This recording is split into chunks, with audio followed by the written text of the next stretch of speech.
All right, and we are live. How's it going, everyone? My name is James Ellers. Welcome to another episode of Forward United. Today we have Badrun Khan on. How you doing? I'm good. How are you? I'm great. So fill us in. You're running for Congress in New York. You're running against AOC. How is the progress with the campaign? Let's see. The process right now with COVID-19 has been a little bit difficult, but I started last May. So I've been going at it, and everybody's saying Ocasio-Cortez is a national figure. And I'm like, you know what? I do agree she's a national figure. I'm not saying that, but you know what? I'm the person who's here. I've been in the district for 22 years. So I know Queens and I know Bronx. So pretty much I'm here to work with the people and try to help the people what we need. And we want to actually tell people what my district needs. That's what we're most interested in. Yeah. And with the universal basic income, that's what I want to make sure enforce. Yeah, absolutely. I tuned into a little bit of the debate last night. The stream I was on was a little choppy, so I didn't catch everything. But one thing I feel like I consistently heard was AOC saying, like, yeah, Badrun is completely right on this point. And then she'd go into the point. Like, there were three people in the debate, you, AOC, and one other. The other one was very hostile.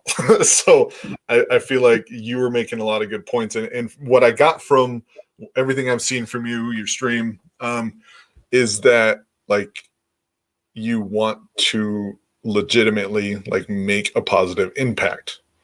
Right. It's not politics. You're not there just to bash AOC to try to get clicks. You know what I mean? Like, you're there to try to actually make a huge impact. So I really appreciate that. And I feel like that's why another reason why Yang Gang's flocking to you, because you're not playing the politics game. You're actually, like, trying to make positive change. So thank you for that. How has the conversation shifted?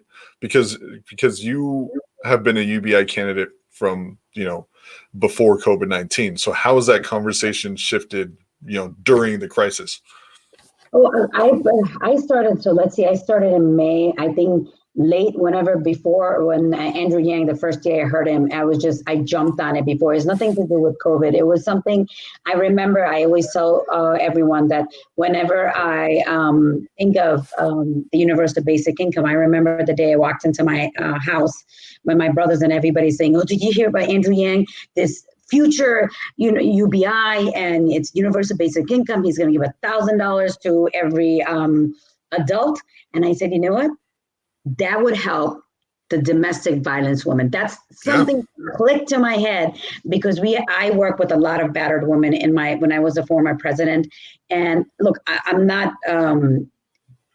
certified or anything, but I help people try to get whatever I could to them help. And I used to remember, because I was the president, a lot of women used to call me and they said, "Can you help me? I was battered." And my husband, pretty much whichever partner, and I would actually help them, try to see if I could get them help. But then at the ending, what happened is they go back. Right. They have no financial resources to help them get out of this situation. Last time I begged the female not to go back. I begged them, like, you know what, don't go back. We'll try to see what you can help. She's like, look, I can't pay the rent. I have 2 kids. I'm like, but you know what you're getting into, because we went through all of this and we put them through classes, because if you do go back, you have to go through these classes. So in New York, it's a little bit difficult, because if you battered someone in front of your child, the child is taken away. Mm-hmm. And then you have to go through all these classes. I mean, it's a huge, huge process. And then when she went back, it was very disappointing, but I know why she went back, because there was no other means for her. So That was something I just jumped at. I'm like, that would be great. That was the first reason that I came in. And then I know I educated myself. I'm like, it's a great, great way to take people out of property. Yeah, there's a lot of different reasons, and I feel like everybody has, their own story of why. Andrew Yang, and also specifically UBI, and you're spot on with the domestic violence. And there's also a lot of people, activists, for UBI that, are activists against human trafficking, and, all these different things. And it's just like, we need that one piece to be in there, because it would not completely solve, but definitely help so many different issues. and that's awesome. And so in New York, again, obviously running against AOC, which her big thing is like the Green New Deal, which I'm all for. Like I've worked in solar for 5 years, like the environmental side, like I'm completely on board. My main concern with a lot of what just progressives do in general is like, hey, let's make this big, huge thing that's never going to be implemented. And a lot of it doesn't really make sense anyways. So like on the Green New Deal, what do you think some things, I don't know. I feel like my main concerns with it are like the federal jobs guarantee, I don't think makes sense. And then versus UBI. So I think that should be changed. And then it doesn't make sense to me why there's no nuclear in there. You know what I mean? Like, what do you think? So I don't know if you heard the question that I did ask her. I'm like, the Green New Deal, I said it wasn't very realistic because it talks about the solar, it talks about wind, but it just totally doesn't speak about nuclear energy at all. But I'm sure you heard her say that now she's open to that idea because that is part. I didn't catch that part. Yeah, she said, okay. "Oh, we're trying to be open to that idea. That's why it's a goal. It's not a bill they're putting through. They're like it's open to discussions. So now, yes, because I figured that was a question that I wanted to know. Why wasn't nuclear energy part of the Green New Deal? And she said, "Well, Ms. Khan, that's great. We want to do it." So she agreed with me. So it's not something that. She didn't disagree with me for me to even go back and forth. So they're opening topics and I'm actually happy that I started that conversation. It started from that debate yesterday. The other thing is I really don't agree with the federal job guarantee. I don't think everybody wants to work for the government. I don't think it's something that there should be certain jobs, I do agree, but not everything under that job. And how much job can you guarantee? That's also becomes a very difficult situation with that. So I didn't agree with that. And I did say it was very unrealistic the way they do it, because I think it's supposed to be when it's climate change, you need to talk about something specific. Right. And not elaborate in other things and put everything in one big whole policy. I'm sure you read it. I read three versions of it. Yeah. And we did about it. So that was something I agree with you on the federal job guarantee. It doesn't. No. So a couple points there. So first off, thank you for running, because without you running for Congress, that point wouldn't have been brought up yesterday. And you wouldn't have gotten a sitting congressperson to say, hey, you know what, that's a good idea. You're right. You know what I mean? Like, so thank you for doing that. I definitely like to encourage people to run for office. Just like, it makes it such a big impact. Like it really does. Like a lot of these things that need to be talked about, like you can get in the conversation very, not easily, but you can make your voice heard, like if you're running for office. So thank you very much for what you're doing there. And then the federal jobs guarantee, same thought, like we're on the same wavelength there, where it's like, why are you throwing this all in one bill? And then obviously moving forward with so many jobs being automated away, like if you're going to have that many federal jobs, like they're going to be, okay, your job all day, every day is going to be sweeping this porch of this federal building.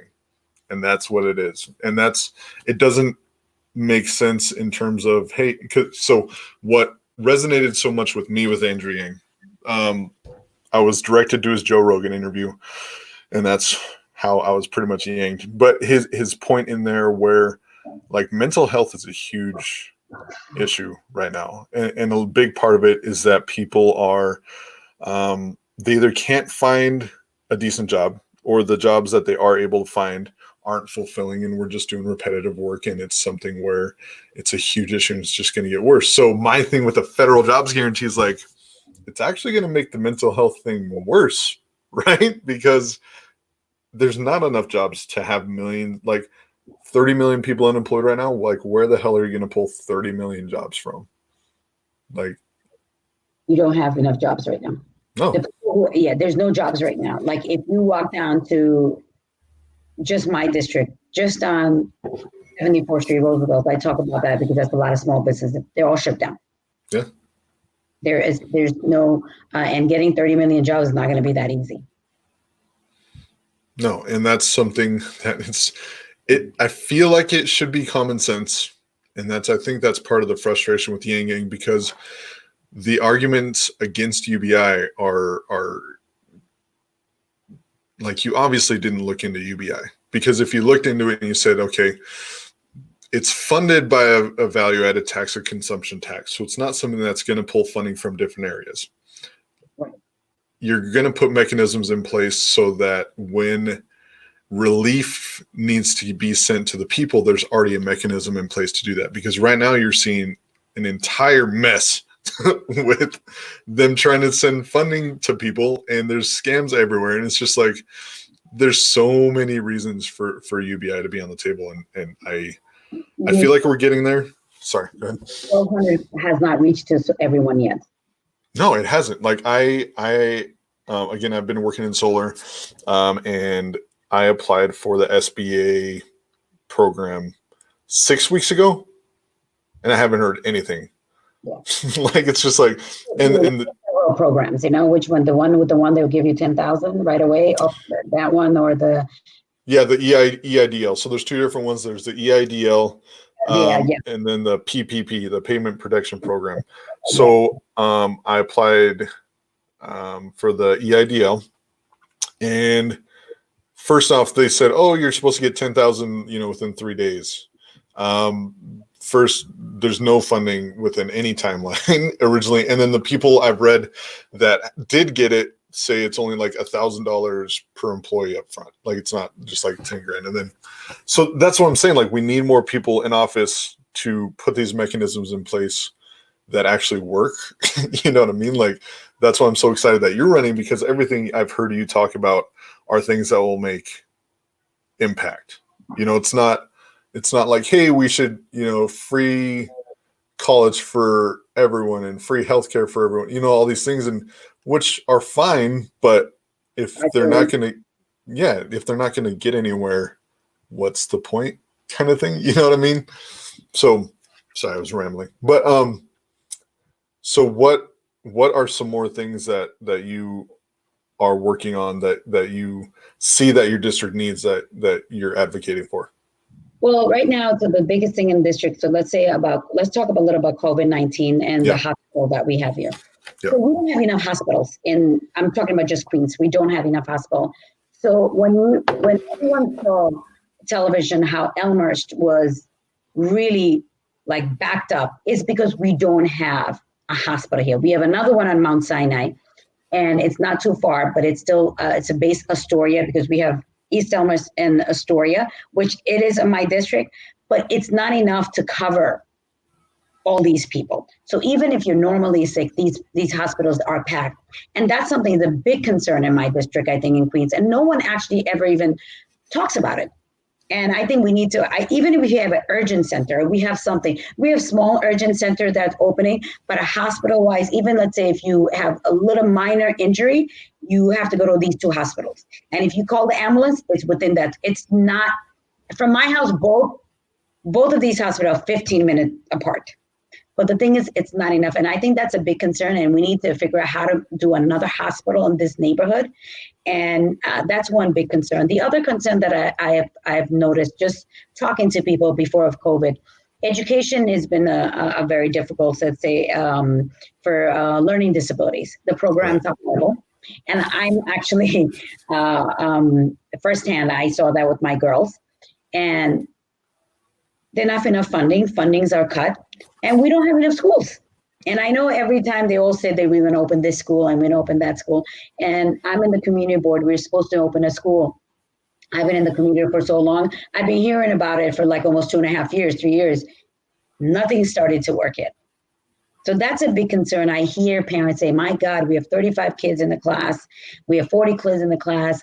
And it's sad, because everybody thinks that the United States is the most powerful country in the world, but our education system is not the best. I don't know if you agree with me. Oh, completely. I mean, I grew up in an area, a lower middle class area.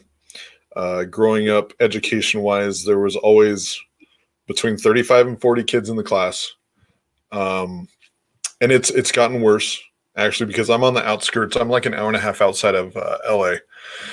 So it's a large population, but not a lot of funding for these things. And I think that's something there's so many things across the board that are just like, why aren't we doing more to impact this? Because the same thing out here, like there's 2 or 3 hospitals for 500,000 people.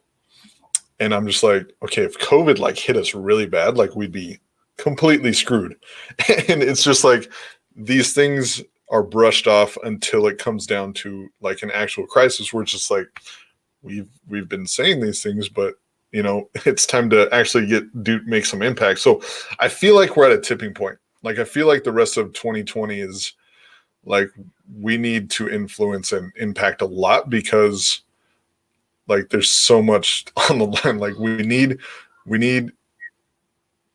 healthcare reform. Like we do need healthcare reform because all the costs are going to an administration. Go ahead. The healthcare reform with the hospital, the healthcare reform is a big thing. It's easy. So as a candidate, it's easy to say, well, free healthcare, free everything. I just think everything is just not easy. Just if you just say it and everything is going to happen, because you know you have to pass through House, you have to go through the Senate, and I know if a bill is not going to pass through, why would I try to see? It's great to get the votes and then say, I'm going to do this and I'm going to do that.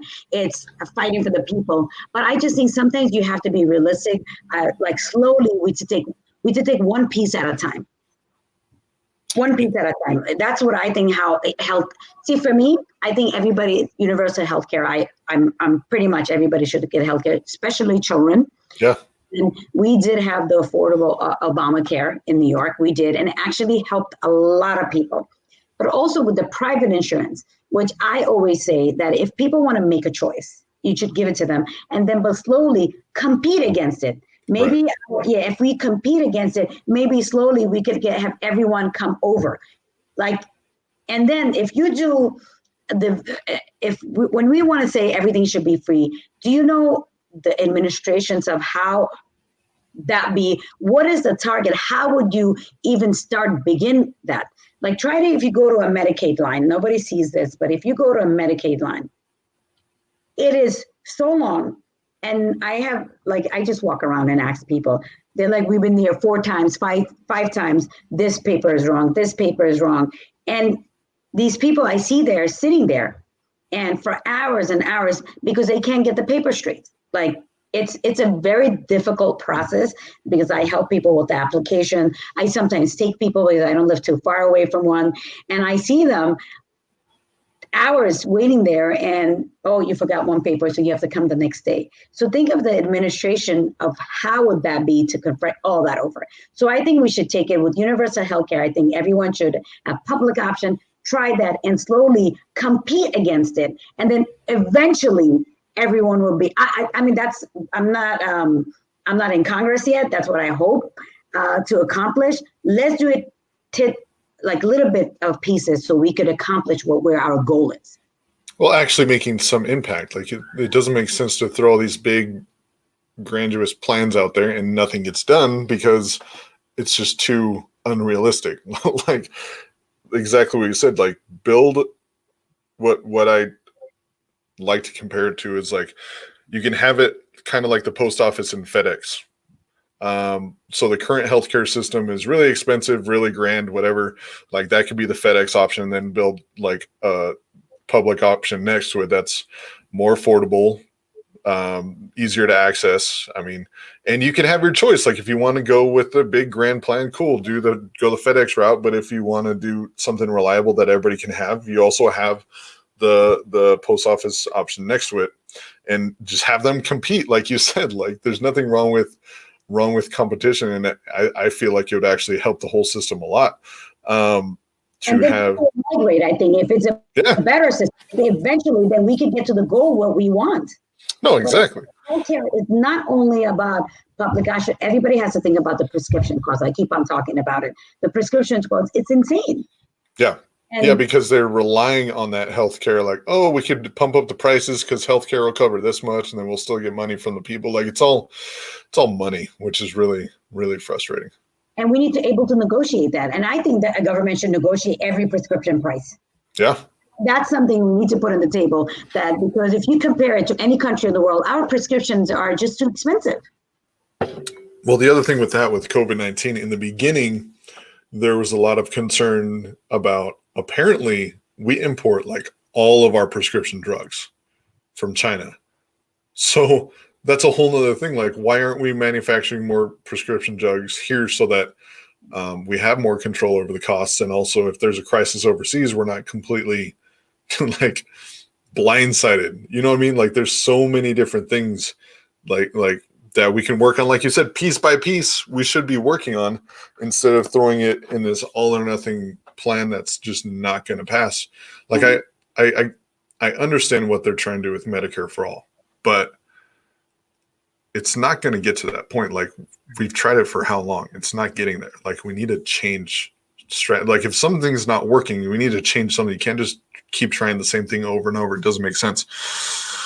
And like, I have two kids, like they're 3 and 5. I have a wife, and between, like, jobs are not easy to come by. In between jobs, like, we have had to go the Medicare, like, not the Medicare, but the option.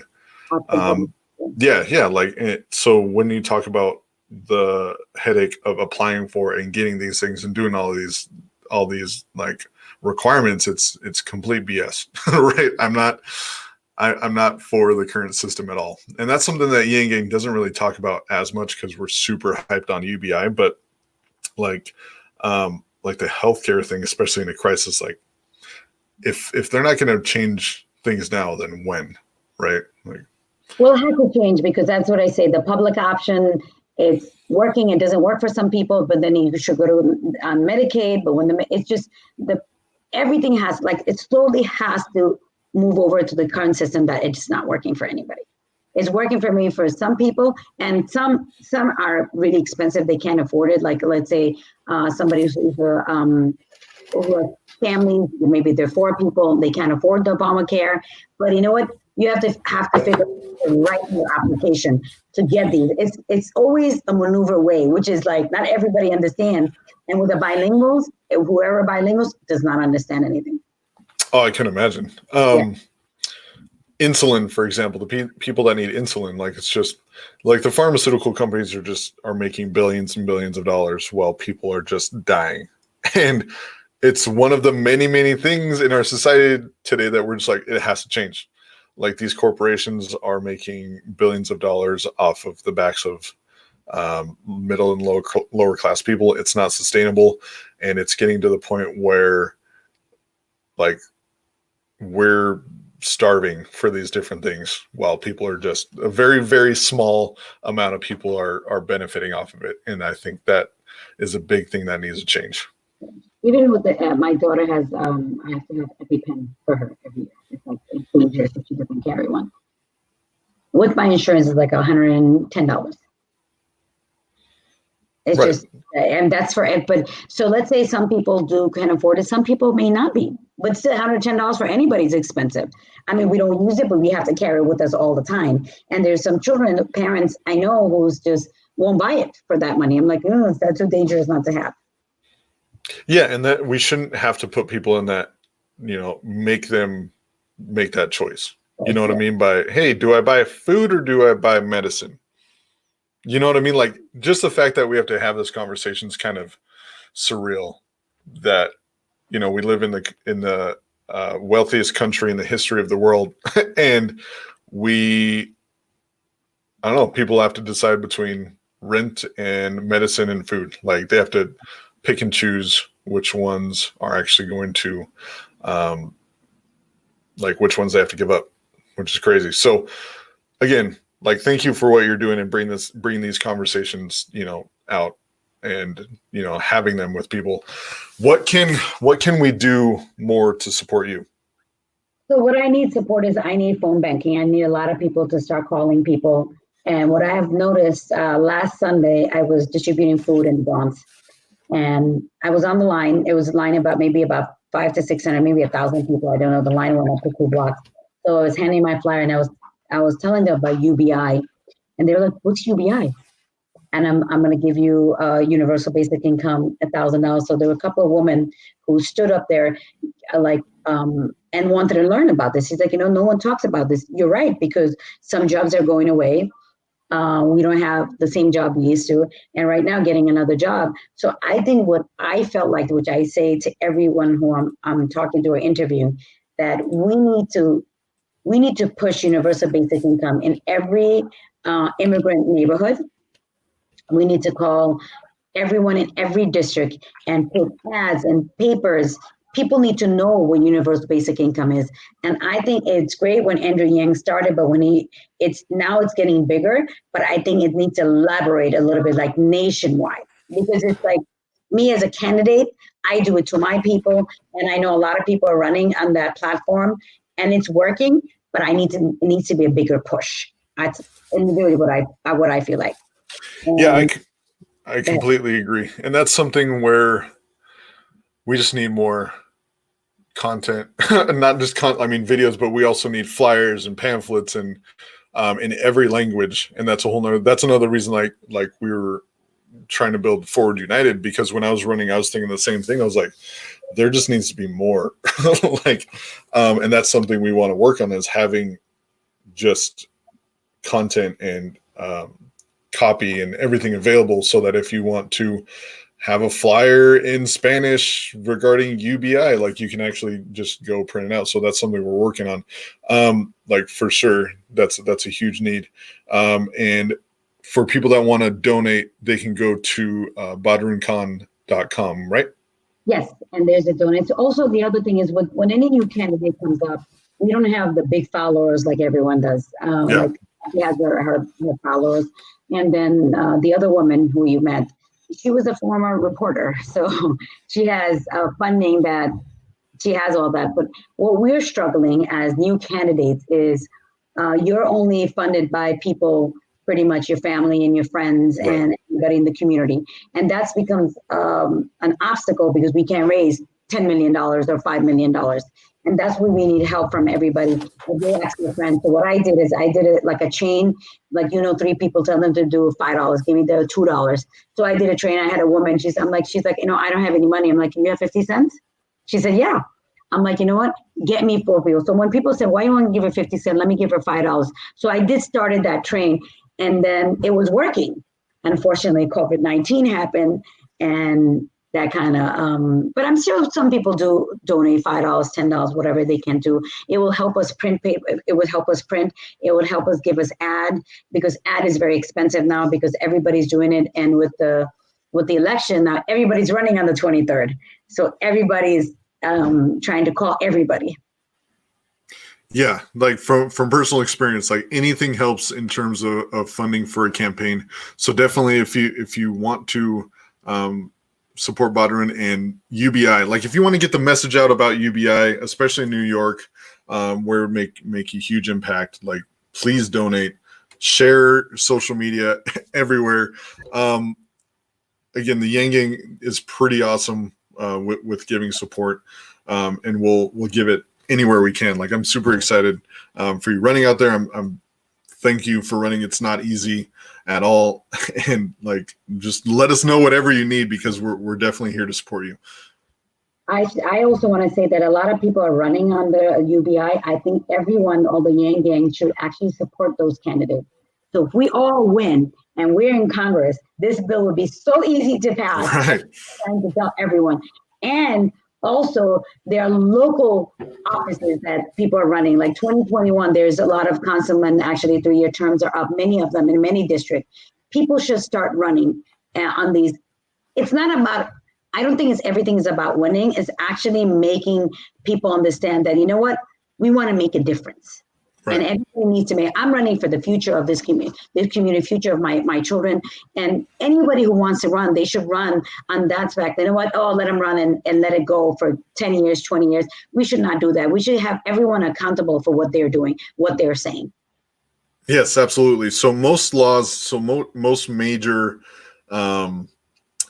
like ground moving laws, like gay marriage, for instance, are accomplished on the local level first, and then when it gets more local support, then it moves to the national level. So you're spot on. Like if people are interested in running, I mean, even if it's something in the back of your mind where you don't really want to do, but you think you'd make a good impact, like do it, even if it's on the city level, because on the city levels, you can also implement UBIs. Like on the city levels, if you go to, if you Google the Basic Income Lab, the Stanford Basic Income Lab, they have guides there for if cities want to do basic income trials, that they actually have like a how-to guide, like if a city wanted to do a basic income trial. And the more of those that we can get going, the more buy-in we will have, the more people will realize that it is a great idea, especially in the time we're in now, because I mean, over 30 million people unemployed. They're saying over 40% of those jobs aren't coming back. We need more of these programs, especially universal basic income, to not slide into a recession, which I feel like that's where we're going right now if we don't have some massive action. So we need more people running for office. Thank you like so much for what you're doing, because I know it's not easy, especially in a pandemic, running for office. My run stopped March 3rd. So it was right before. So and it was tough then. So I can't imagine, trying to do everything now. So thank you so much for what you're doing. I think it's about people need to come out and make. I just think people need to come out to make a difference, and that will make a difference. I think so, and that's what I planned it a year ago in May, and it's been a struggle, but I've been doing it. In COVID-19 with the signatures was so difficult, but I did get good amount of signatures. It's not like if I had more time, I would have gotten more signature for the ballot, and I did make it on the ballot, which a lot of people were shocked that I made it the ballot. No, that's awesome. Like it's awesome that you're running. That's awesome that you got on the ballot. It's a learning experience. And then 2020 is just the beginning. Like we're going to take all the knowledge and the experience we gained from this election and go into 2022 with it, and 2024, and continue. So the more time goes on, the more people we're going to get in office, the more impact we're going to make. And again, like just look at the impact just yesterday.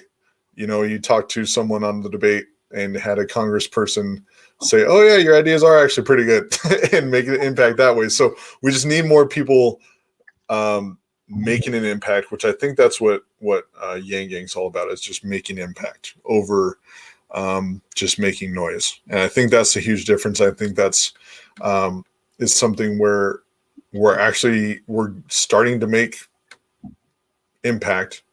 A bigger impact. We got Nancy Pelosi to talk about a basic income, even though she didn't put it in yet.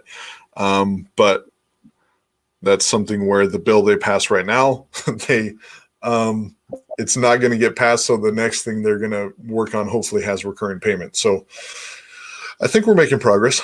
I know that the House, even though they passed it, it's going to go to Senate. It was not going to pass. We all need that. No, we so based on some contacts we have in Washington, it looks like about 4 Republican senators are leaning towards voting for it, but there would need to be an additional 13 Republican senators for it to pass, and I do not see that happening. So again, it goes back to, okay, we need to make some noise in terms of recurrent payments for whatever the next bill is going forward. So it's a lot to do. It is a lot to do, but when you're here in New York, you could see how people suffered, what people are doing right now. We got hit pretty bad. And the other thing is, I don't think just the neighborhoods that I know, and I know they report all these numbers. I don't know if all these numbers are the best, because I have seen people who are like just in 2-3 communities, 200 people passed away. Oh my God. Yeah. And only in Elmhurst, I think it's uncountable that so many people. I lost my aunt. I lost my uncle. I'm sorry. And my mother-in-law was actually hospitalized for COVID, and so was my brother-in-law. So thank God they're well, they're good now, they're in good health. But I seen it firsthand. Yeah, and these things shouldn't be politicized. Like we shouldn't be arguing about whether or not it's safe to go out or reopen, or whether you should wear masks or not. Like we need to get past that point. Like we need to do whatever's going to preserve lives. first and not politicize it. So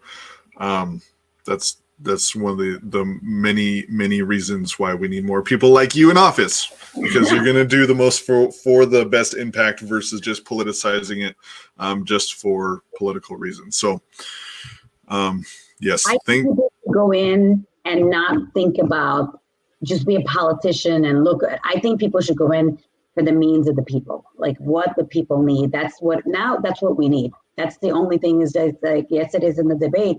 I think I made myself very clear. I'm like, you know what? I don't want these fights, cat fights. Let's talk about policy. What's your aiming? What do you want to do? How you want to affect the lives of Congressional District 14? That lives also could go nationwide. Maybe what we do here, it'll be like an image to like, oh, this is what District 14 did. Look what we could do here. So it's like we want to make some sort of presence in Congress that, yes, we're here to stay and we're here to make difference in people's lives. Like the small businesses, you have one, so you know how hurt they are. Oh, like it's just so sad. And we need more funding for them. Yeah, we need a lot of this. You would think would be common sense, right? We need money going to actual small businesses that are struggling versus, big multi-billion-dollar corporations. Like, how in the holy hell the LA Lakers got a payment or a loan through that program for millions of dollars is beyond me.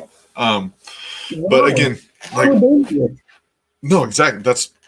It doesn't make any sense because there's more mom and pop stores who, like a husband and wife, are running the stores, and they don't have 941. They don't have they don't have all these quarterly reports they're looking for. I'm like, you guys are making it so difficult for them because it's just a small shop store. They don't have, like I said that in my meeting yesterday. I'm like, let's talk about the barbershop who rents these chairs. From the rental of the chairs, they pay their rent. And it's a cash business because it's your haircut. People pay $10. Here you go. Not everybody uses a debit card. Everything is still different. You have to go how people think and how we could accommodate them the way they're thinking. That's what I think as an individual. But I've been around here for such a long time, so I know the immigrant population very well. I mean, my parents were immigrants, so I understand. Yeah, and you would think that people would want representatives that know those things and are from the area, right? Like, so like, I feel like we just need. And if they could come in after 3 months and say, I live in Sunnyside. That's. I mean, I didn't want to go into that, but one of the candidates, I'm sure she doesn't know the difference road between how to get here because there's so many roads where you could sneak in. There's the gardens. Like, you just got here not even 3 months ago, and you're worried about how much do you know about the district? Oh, no, exactly. In my congressional race, the person that won on the Democratic side in the primary is not from this area. She doesn't live in this area. They have a vacation house in the area. And just because they raised a bunch of money, like, that's why they got the go ahead. So I'm completely on board with that. And it's something where we need people in office that are actually going to work for the people. They know what the problems are, because why are you going to have a representative that doesn't know what challenges the people are facing? Like, it just doesn't make sense to me.